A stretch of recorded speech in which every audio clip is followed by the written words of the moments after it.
Hi, everyone. My name is Amanda Jur. I'm the Executive Director of Strength Counseling Services, and we are doing a story submission series. And today we have Alyssa. So, welcome, Alyssa. I'm going to hand it over to you to introduce yourself and tell us your story. Hi, I'm Alyssa. I was born and raised in Fort McMurray, Alberta. I feel like most people, when they hear that, they're like, oh my God, I'm so sorry for you. But I actually love Fort McMurray. I've always loved Fort McMurray.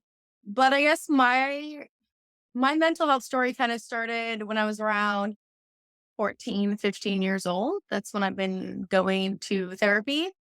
Um, I think therapy is great. I think therapy is, I think therapy's hot. I think if you're not doing therapy right now, like get real. We all need therapy. No matter what point in our life we're at. I started I wow, this is like one of those things where you like reflect on your entire life and you're like, I am so happy to see where I am now based off of where I was. Because now that I reflect back to like 14, 15 years old, you never think at that point in your life when you're dealing with certain trauma that you're ever going to overcome that you're ever going to be a different person. Therapy because of something that's gone wrong in your life, or you're a terrible person, or this or that. And like all the taboo that has gone in our brain of what other people say about therapy or counseling, like you need to be medicated, you're crazy, you're this, you're that. So that gets embedded in your brain when you start. So at 14, 15 years old, when therapy wasn't cool, because now therapy is cool, that's what I thought. So I thought there was something wrong with me at 14, 15 years old.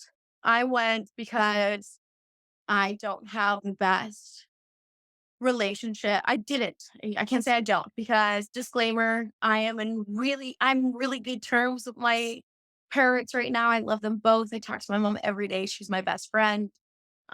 Which has just shown how much I've grown over the years and how much we've grown as people and how much things can change. But back then I never saw that part of it and the world was ending. So at 14, 15 years old, I didn't get along with my dad. I didn't get along with my mom. And I try to now be super empathetic in the way that I think about, my mom when I was that age was in her early 20s. My dad was in his early 20s. I just had a baby and I'm 28 and I can't even fathom what it would be like to be them in their early 20s with a young child. So they were going through their own things. My mom was going through stuff. My dad was going through stuff. And unfortunately, we took the brunt of it. Both my sister and I have had not the best when it came to how our parents handled us. We were really, really lucky with having my grandparents, having really good aunts and uncles that kind of saw what was going on without putting it on our parents and being that, the extra help that we needed to handle certain situations or be there for us. Or, we lived with some of them and that was okay. My dad was going through, I feel like, again, disclaimer, my dad and I are in a really good position right now in our life. But at the time, like, I would never see a future with my dad ever.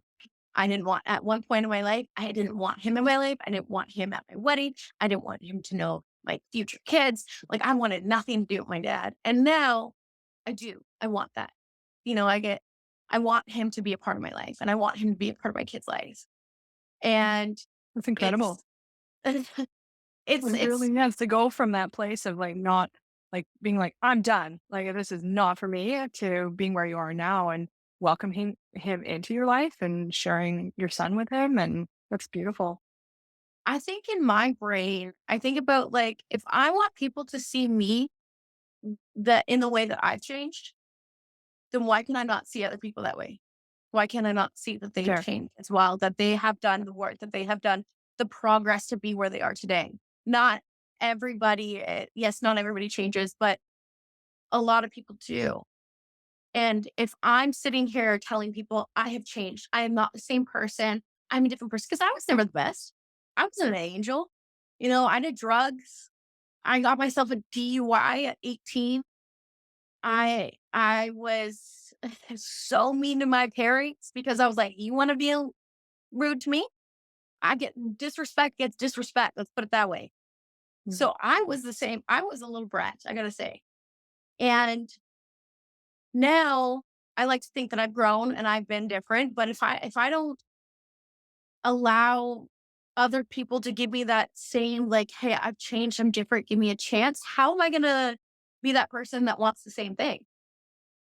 How are Right. people gonna look at me and be like, "Oh, no, she's different." Like, Mhm. even my friend group, like, I had a really great group of friends, but I put on this front as if, like, I was, like, this bad bitch that, didn't care about anybody. I was rude to women because I was like, "I'm the elite. I'm the better person. I am the better woman. Like, I will fight you. I will, like, my like, What? I thought grind." I would have been afraid of you, Alyssa. I was afraid of me. If I didn't know me, I would have been afraid of me. But it was all front. It was all this. I got bullied as a kid. I remember being in 6th grade and these girls, they put tacks in my shoes. No reason at all. Wow. They just didn't like me. And, I was a weird kid and, or whatever you like to think is weird back then. And my mom put me into martial arts so then I could protect myself. And you're not allowed to fight outside of the club. Otherwise, you can get kicked out of the club. So I didn't do that. And then in 6th grade, these girls put tacks in my shoes. I told my mom, and my mom went to the office and told the teachers. And the teacher was like, "Well, it's after school hours. What do you want us to do about it?" So my mom Oh, was like, really?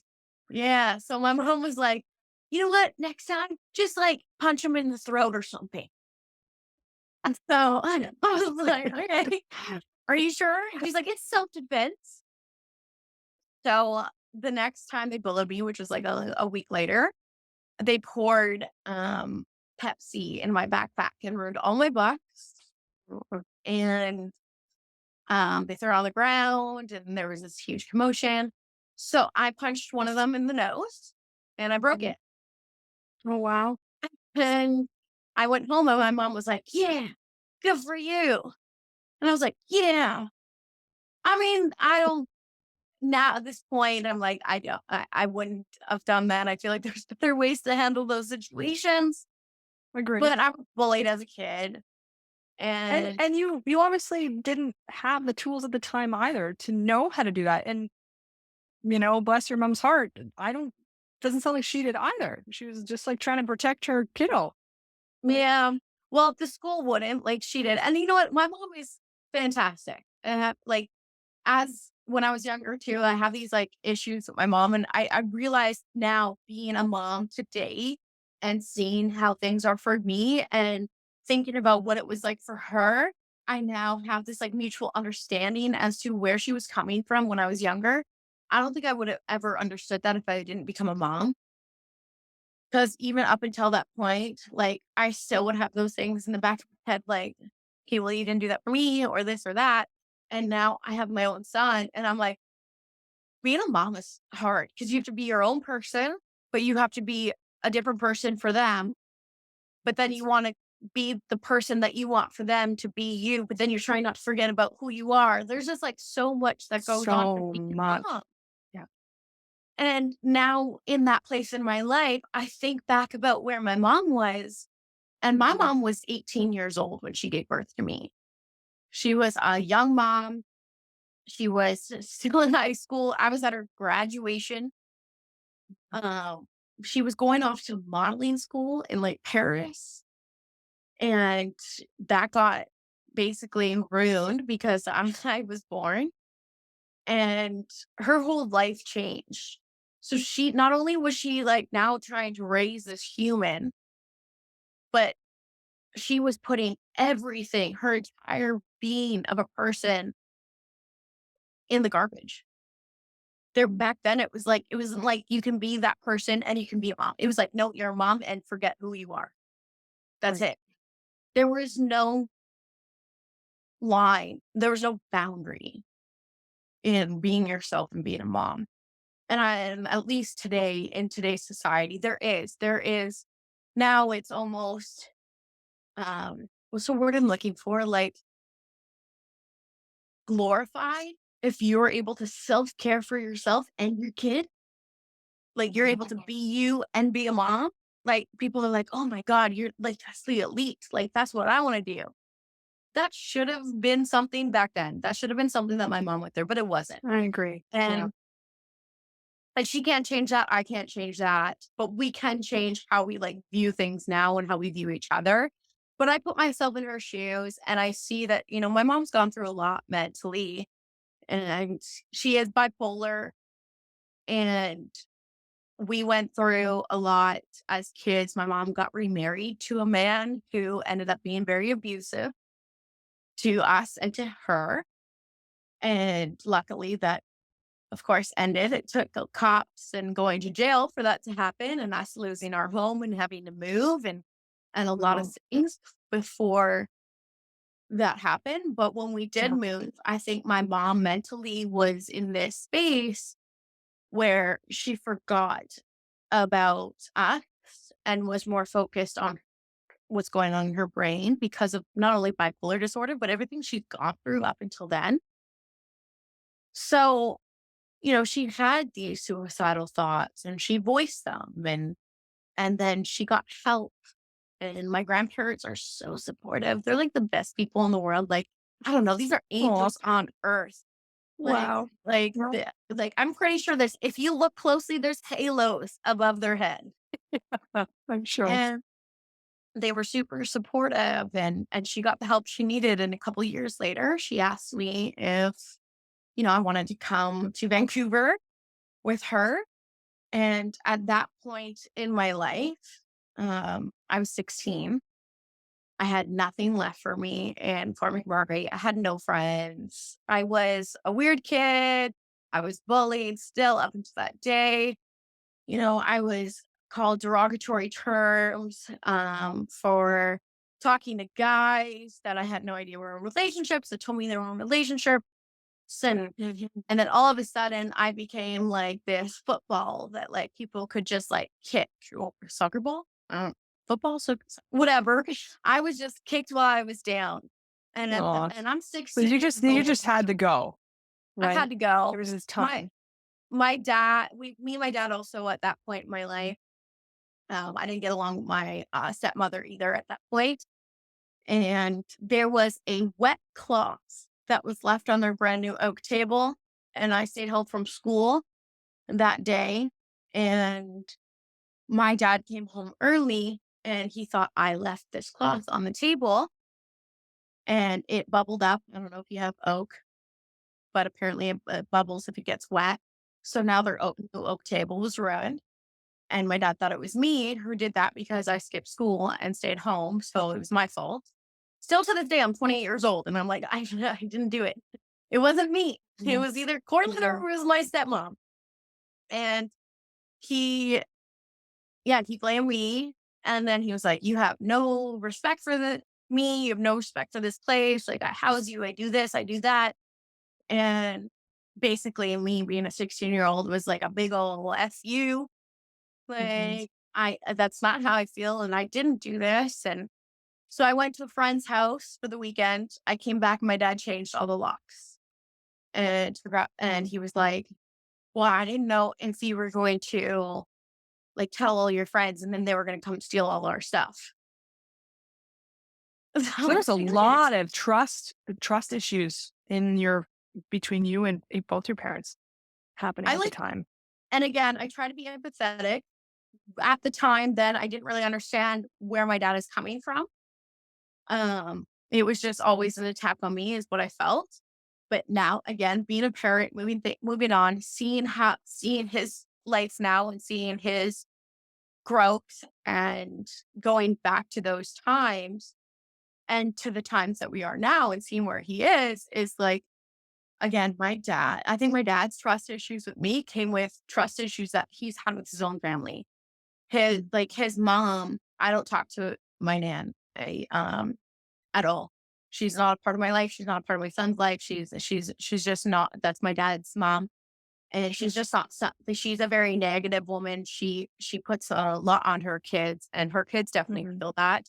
And I think my dad has done so much to grow and to change and to be a good person, and she just, for a better lack of term, shits on him. He can do no right, and I think that stemmed even back then to today is like that's how he treated us because that's how he's been treated. Fair You enough. know, Yeah. he's I'm been curious. So I'm curious about like, so at this point, you're 16 and you're not welcome at dad's house anymore. And you're kind of, seems like directionless. And I wonder what's happening for you in your mental health at this point when you're watching all of this and you're like, people don't believe you and there's trust issues, you're being bullied at school. Like, what's happening to your mental health at this point? deteriorating. It was Mhm. deteriorating, and I didn't even know. I didn't even. I think I was so codependent. Sure. I was so worried about other people and making sure everybody else's mental health was okay that I forgot about my own. Mhm. And it got to the point where I would find vices to forget. I Yep. got into drugs. Liquor was a huge thing. I, cut people out and I put on this mask as if I was somebody that was better and more elite than anybody else and that there was Like you nothing had it wrong. together, Like I had it right? together To show the because I world, think like, I'm okay, even though inside you absolutely weren't okay. falling apart. I was falling Yeah. apart. I went home every night. I was crying a lot of the time. I was in bed. I Mhm. could not get out of bed for years. I was on so many depression pills. I was on anxiety pills. I, uh, but then those pills didn't really work the way that I wanted them to because I take Xanax. Yeah. And, most people are like, oh, there's Xanax. Me, I'd be like passed out. I Yeah. could not do anything with my day. And I'm like, yes, I could forget how I was feeling and like it would numb my brain, but it also numbed my body. And I was like, I didn't want that. Like, I wanted to be a functioning human of society. Totally. I Yeah. didn't want to be stuck in bed, even though I wasn't thinking of about these bad thoughts. So it became a lot. A lot of people in my life had no idea it was going on. I met a lot of people that were like, "Oh my god, you seem like you have it all together." I'm like, "That's the point. Yeah, that's Mhm. what I'm trying to do. Yeah. I want Yeah. you to think I have it together. I want you to think that my life is so great." Mhm. And it took me years and years and years, like we're what, like over 10 something years of being like, I'm not together. Yeah. I'm I go to therapy. I need help. I sometimes can't get out of bed, but that's okay. Do It's you okay to have those do you days. know at the time, Melissa, what it was that caused you to say, "Okay, I'm ready to start admitting that I'm not okay and that I need help." What was it that transitioned you from where you were, showing the world that you had it all together, to actually getting help and admitting that you needed it? Oh my god. It's funny because I wanna say, like, there was never a defining moment, but there was a defining moment, and I was I'm trying to think, was I, like, I was 19 or 20, and I went through a huge situation a few months like, about 6 months prior, where I was living at this house with a roommate, and that person didn't pay their part of the rent, and the landlord at the time, instead of going to that person, came to me and was like, basically asked me to exchange sex for Mhm. rent. And I was like, go screw yourself. That's not happening. Mhm. And we left that night. I had nowhere to go. I went to another friend's house and I stayed there for a couple months to figure it out. And then I went back home to my grandparents in Alberta to stay there. And I was there for 6 months. And I was like, you know what? I'm going to save up all the money I can. And I'm going to go to Australia. I'm going to live there for a year and I'm just going to like travel and like move on with my life. And during that time, I worked at a place called Canadian Brew House. It's a little bar in Alberta. And my grandfather, God bless his heart, he's so sweet. He was like, if you have one drink, I will come pick you up. He's like, you can have drinks with your friends. He's like, but I don't condone drinking and driving. So I will come get you and you can, like, I'll drive you back to work the next day, all this kind of stuff. So I was like, okay. So for 6 months straight, my grandfather picked me up anytime I had a drink and brought me back to work the Oh, next wow. day. What a good And guy. oh, I named my son after him. He's fantastic. He's the best person. I want to cry thinking about how much I love this guy. And um, a couple months later, I came back home here to BC. My sister got accepted to school here, so we were looking for a place for her. And I was like, I'll come back. I was working out at Canadian Brew House here, and it was in Abbotsford, but I was living in Burnaby. And I went downtown with some friends. I had some drinks, and long story short, there was the check stop. I didn't light at the cop. I told him I've been drinking, or I got a breathalyzer. I blew over. And at that point, he was like, I've got a daughter your age. You can't get away with this stuff. And so he took my license for 90 days. He impounded my car. I never officially got charged for anything, but it was more of a probation and allowed money in the end. And the hardest thing that I ever did in my entire life was have to call my grandfather and tell him I made a mistake. Yeah. And that mistake is drinking and driving. And he was not mad at me. He was he was disappointed, which obviously I think it works because that guy worked so hard to make sure I didn't drink and drive when I was there. And then for me to turn around 2 months later and tell him that, my life is basically in shambles now that I drank and drove and I have no money to my name. I have no job now. I've got no vehicle. And him and my grandma, they helped me. They got my heart impaled. My Aunt Carrie, she passed away a few years ago, but she ended up paying all of my toll fees and getting my license back. And I had to do a drunk driving course. And since then, I feel like that was a turning point for me mentally, where it was like I was only drinking and doing this stuff because I was in a bad place mentally, and I didn't feel I could talk about it. Right. And then since that point of being like, I can talk about this, I can tell you about this. I'm sorry, but I'm gonna be a better person, not only for me, but for you too. And from that point on, I feel like it got better.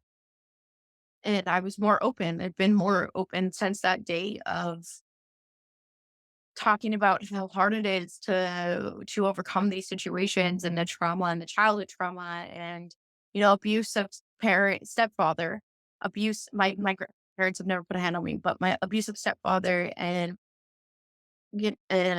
emotional stuff and your self-worth and everything just ties into everything that, like, the self-care of your own mental well-being is the most important thing that you can do for yourself, and I will advocate for that till, like, the end of Mm. time, because it's the only thing that has gotten me to be surviving today.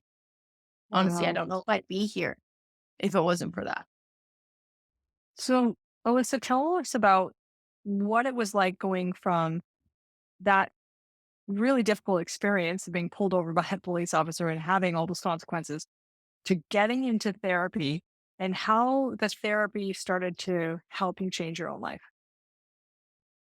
I feel like, well, first off, going to therapy is talking to somebody, that isn't biased, that isn't going to tell you you did wrong or Mhm. you fucked up, if I can say that. Or that you're a bad person, or they try and help you justify what you did is wrong. There is no bias. There is no, so I find that therapy was able to find the root of my issues, which was never that I'm a bad person and that I deserve that and this and that. It was having to overcome my self-worth, or like how my self-worth is and all these other things that were underneath the surface that I didn't know about until I talked to somebody that didn't know me, and I could question these things and be like, do I deserve that? Mhm. Am I a bad person? And they're like, you're not a bad person. Like, it's okay to go through these things, but it's how you take that situation and turn it to something better. Therapy for me, I think the defining moment of being like therapy is the best thing that ever did to me was I had a counselor once say to me, there's two roads you can go down. You can go down the path of, being a drug addict, being an alcoholic, everything your parents said about you, everything the bully said about you, everything is right. And you can go down that path and now your life is defined by everybody else. Or you can go down this path where you prove them all wrong, where you're not that person, where you're like, I deserve better. I know my worth. I know that I am not my parents. I am not what these bullies say I am. I am better than that. But the only person that can do that is you. Damn right. And until you see that those are the two paths you can take and you choose the one you want to go down, nobody else can do it for you. And even going to a counselor, I was like, she can't make that decision for me, but she has sure helped me get to that point of being like, which which path do you want? And I'm like, well, obviously this one. And she's like, well, then you have to do the work. You have to see your self worth, see how great you are, overcome these obstacles. If you don't want to, that's fine. You go down that one. The road's open, Yep. but it doesn't look like a bright ending. And this is so, I'm wondering, like, do you think that one path is easier than the other or one path is harder than the other and why? No, I think they're both hard. I think they're both very difficult decisions to make because this one is an excuse one. This is easy. You can blame everybody else for your problems and everything that you do in your life. It's their fault. It's your parents' Mhm. fault. It's the bully's fault. It's everybody's fault but your own. You blame everybody else. You're a drug addict because this happened when you were 5 years old. You're a drug addict or an alcoholic because your stepfather kicked you down the stairs. You are a drug addict because of this. This is Mhm. their fault. It's not yours. That's hard to accept, but it's also an easy route, I think. Whereas this one, personally, I think is really hard. It's just as hard as this, but it's a little bit more difficult because when you screw up on this one, it is your fault. Mhm. You are accountable because you've Yeah. decided that nobody else is accountable. And I feel like a good example of that is I've just been starting to go to the gym. And the only time I can do it is first thing in the morning because it's the only time my partner can stay at home with our son. So then I can have a few hours. And if I don't get up, that doesn't affect anybody but me. If I don't go to the gym, like, what does my trainer care? She's still working out. What does Wes care? He's going to work and doing the same thing. It's me who is affected. And I Mhm. feel like every time you take this route, it's only you that you're hurting. Whereas here, you're hurting you and everybody else involved. Mhm. And when you take the route of blaming everyone else, the likelihood of being able to get well is really small because you're not taking that accountability. And it's like, well, if it's everybody else's fault, whether I truly believe that or not, if that's what I'm projecting to the world, Yeah. then I'm not going to take ownership. But if I don't take ownership, I'm not going to get well.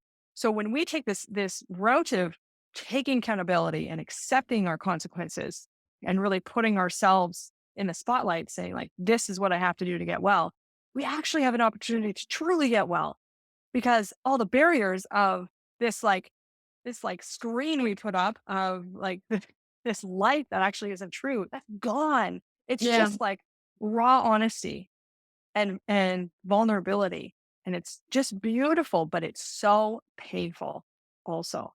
And I Mhm. anticipate that makes sense to you. Was it painful for you to go through that counseling experience or even all the counseling experiences that you've had? Painful for you to face the mirror when you weren't facing it before. Tell us about that. I feel like it's an ongoing battle. Like, it's not like, oh, this one revelation just happened and I talked to this counselor and now all of my problems are solved. I Right. feel like some people say they go to like one or two counseling sessions and they're like, oh, like I got over my daddy issues, I got over my mommy issues. I went to counseling like twice. Like, I'm better now. Like, no, like that's not No. how it works. You have to continuously like I still wake up. Like, I'm not saying that my life is perfect in any way because I go to counseling, but without knowing these things, without seeing these things and constantly working on myself, constantly seeing these problems.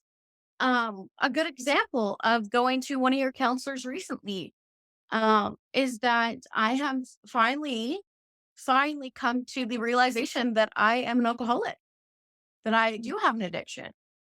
And I think I justified it in being like, oh, like I'm a functioning alcoholic.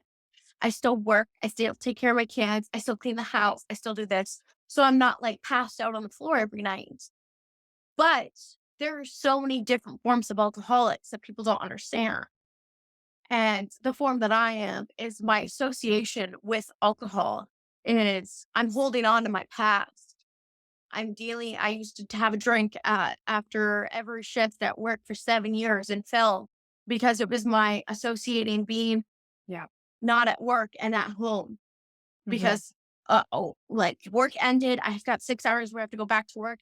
I'm going to have a drink in the shower because that's just two birds, one stone. And also I'm at home. I get to do that. And so I did that for 7 years. And then I became a mom. And it is the best thing that has ever happened to me. I love being a mom, like wholeheartedly. It's a whole other world that I never knew I needed. But when he goes to bed and I want to watch my show, I associate, oh, well, now I'm not his mom. I'm Alyssa. So to be Alyssa, I need a drink of wine in my hand.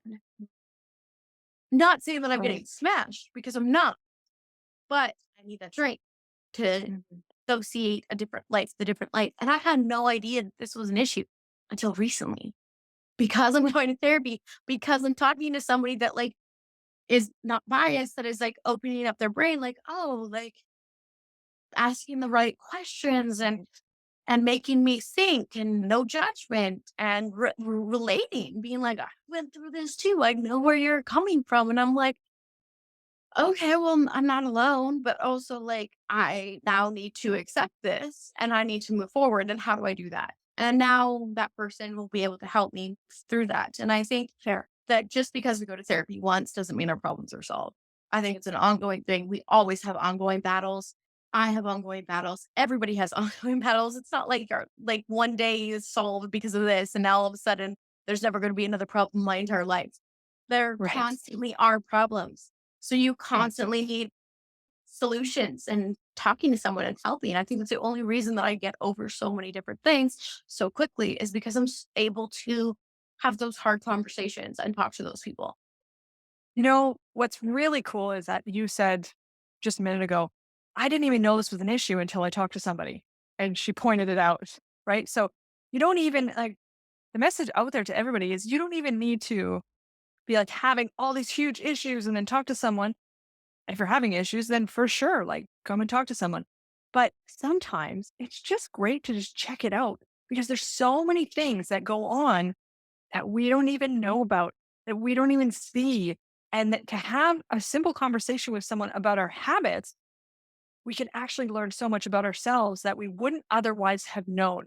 Like Well, I what was you gonna just said, I was gonna right? say, I'm like, I didn't even come to you guys with a definitive like this is what's wrong in my life. I came to you guys with a goal setting plan. That's We right. we did had a goal setting plan, and in that, and when you say goal setting, you're not thinking negatively of things in your life. Yeah, it's You're like, how like, do I no, live we're my gonna life? Like, plan. what can I do? I'm like, where am I gonna? How am I gonna get here to here to here?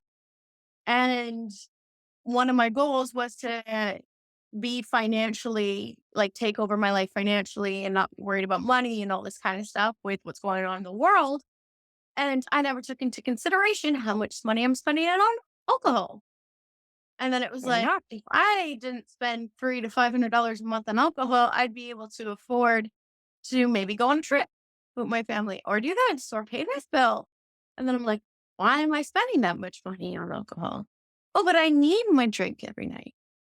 Oh, but that drink is, well, it's zero sugar. Oh, but sugar still is in your body. Alcohol turns into sugar. And that's why I'm not reaching my goals of being at my goal weight. And now all of these goals that I have are now Mhm. connected to issues in my life that I didn't even know any. Oh, yeah. And what's brilliant about what we're talking about right now is that once you start to learn how they're connected to everything that you're doing in your life and you start to address them, these goals that you have are so much easier to meet.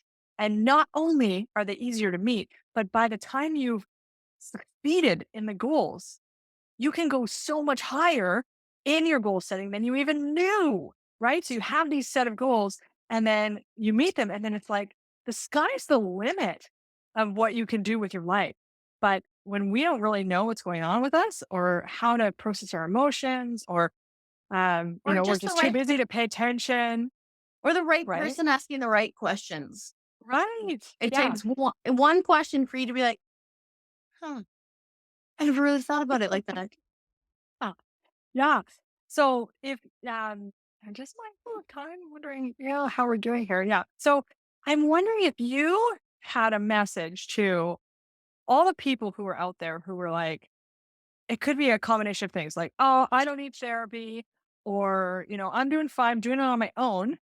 Um, I don't have any issues. Like I'm like rocking into my life and I just have some goals I want to meet. Or people who are like, I know I need therapy and I'm way too scared. Or I don't have the money. Or like, you name it, the Oh my excuse. Like God. all these people who are averse to therapy for whatever reason, if you have a message for them, what would that be from your own personal experience? That's a loaded one because I have so many messages I can give for each and every little thing that you said. Um, but I feel like, I mean, Nike sponsor me, but just do it. Just just do it. Like you one, there's nothing negative that could come from it. Talking to someone is not gonna hurt you. You are not it's not the end of the world. And if you don't like it, then you can just like, And not you do it. stop.